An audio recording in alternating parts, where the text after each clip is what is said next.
2จะเป็นกระเป๋าเนาะเป็นกระเป๋าใส่ซองเนาะรางวัลที่1ก็จะเป็น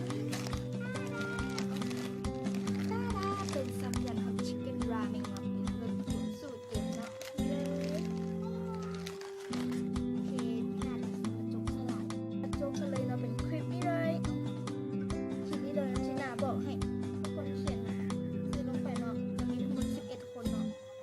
จบกันเลยเขาจะมาเริ่มจากรางวัลที่2ก่อนเนาะว่าใครจะได้เป็นรางวัลที่2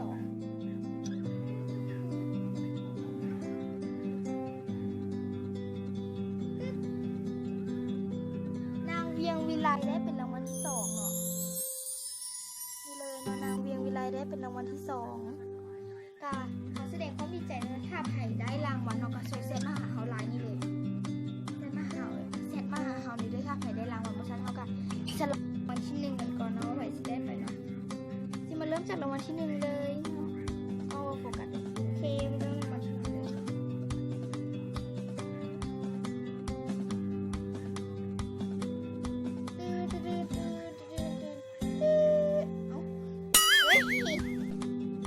มีเสียงรบกวนขออภัยเนาะ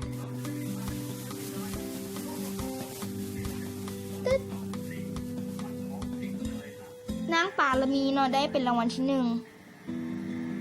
เนาะนางป่าละมีได้เป็นรางวัลที่1กันได้รางวัลกับซอยแซมหาลายนี้เลยเนาะโอเควันนี้ที่นากลับมาจบท่านี้ถ้าใครอยากให้นาแจกเนาะกับบอกมูทุกคนเนาะมากด subscribe ที่ไหนเนาะฮอต50 คนเนาะที่นาแจกนาก็ขอลาไปก่อนแล้วเนาะบ๊ายบายถ้าใครได้กระแสมาหาที่นายเด้อเนาะ